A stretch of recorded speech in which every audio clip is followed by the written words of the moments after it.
Bagaimana cara menghubungkan perangkat yang ada di depan saya ini untuk pengukuran smart life? Caranya, yuk kita lihat. Di samping kiri ada USB A atau USB B, ini untuk koneksi laptop dengan sound card-nya. Kemudian ada kabel XLR 50 cm, ini dari VA kabel. Kemudian ada kabel XLR to XLR juga, ini 15 meter untuk mikrofon. Dan saya menggunakan satu mikrofon. Ini mikrofon yang saya gunakan, satu unit XLR 3 pin dan ujung kapsulnya 1/4 inch. Dan saya menggunakan satu buah sound card, ini dari RME Babyface Pro. Ini ada LED indikator input dan outputnya. Ini ada input juga, di bagian ini ada USB, dan di sebelah sininya, di belakangnya ini ada input XLR 2 dan output XLR-nya 12.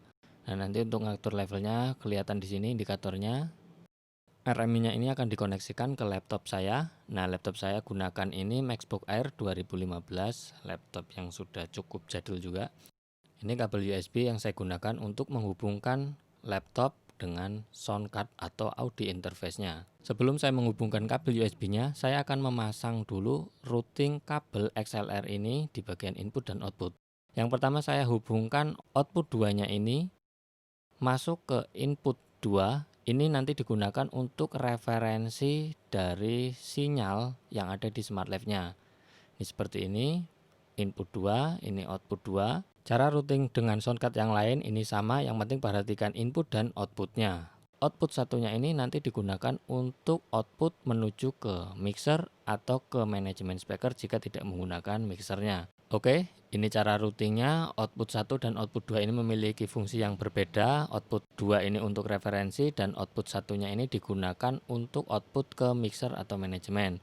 Kemudian input 1 ini digunakan untuk mikrofon dan ini nanti menggunakan phantom power.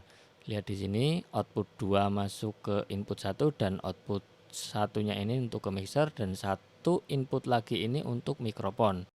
Oke, saya akan balik posisinya. Mikrofonnya saya pasang dan saya masukkan ke XLR input 1. Pastikan kabel yang digunakan ini tidak terbalik pinnya, karena jika terbalik pinnya dengan menyalakan phantom akan bisa merusak mikrofonnya. Maka hati-hati untuk kabel yang digunakan. Sebaiknya gunakan kabel milik sendiri. Kemudian ini kabel USB, hubungkan sound card-nya. Di sebelah samping kirinya ini ada USB port, masukin aja. Kemudian ujungnya ini masukin ke USB port yang ada di laptopnya atau PC yang digunakan. Setelah routing kabel dan juga koneksi USB-nya ini sudah selesai, maka masuk ke bagian yang di laptop. Sekarang buka Smart versi DI2-nya. Tunggu beberapa saat, ini akan ngebuka. Setelah terbuka seperti ini, masuk ke bagian menu di atas, konfigurasi, IO config, pilih dan klik. Akan muncul seperti ini input device, ini output. Di bagian input device-nya ini, audio interface-nya belum ada yang terpilih. Babyface Pro, RME, saya klik. Nah, di bagian bawahnya ini channel yang berfungsi atau yang bisa digunakan atau yang bisa di routing. Ada 4 channel, tapi yang digunakan hanya 2, yang 3-4 ini tidak digunakan. Kemudian masuk ke bagian output. Nah, di outputnya juga ini harus milih audio interface-nya yang digunakan. Saya pilih Babyface Pro juga. Ini output analognya 1-2. Kemudian sebelah kanannya ini ada sample rate, ini bisa dipilih maksimal 96.000 Hz. Kemudian ada bit per sample, ini bitnya saya menggunakan 24. Masuk ke measurement config. Nah, di bagian ini default TF ini sebelah kanan input settingnya. Di bagian device-nya ini jika kita menggunakan beberapa audio interface ini bisa dipilih. Nah, di bagian measurement signal ini maksudnya mikrofon yang terkonek. Ini saya menggunakan channel 1, kemudian referensinya saya menggunakan channel 2 mic line-nya. Oke. Setelah oke, saya masuk ke bagian spektrum. Saya nyalakan input satunya. Nah, ini belum ada sinyal karena di mic-nya ini belum dinyalakan phantom-nya. Masuk ke control panelnya, sound card-nya saya on phantom-nya. Oke. Ini sinyal sudah masuk. Lihat di sinyalnya ini udah masuk. Nah, saya coba pakai tangan depan mikrofonnya.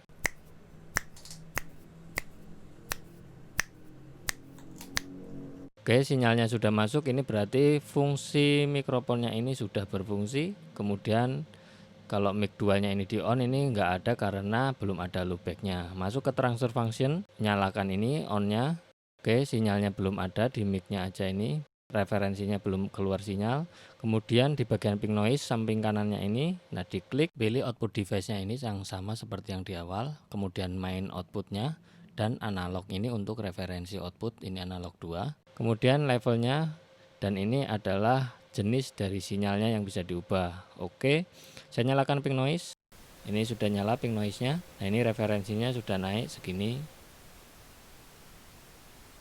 Mudah-mudahan video ini bisa dipahami dari proses awal menghubungkan perangkat sampai dengan routing dan sampai bisa digunakan smart life-nya. Semoga video ini bermanfaat, sampai jumpa di lain kesempatan.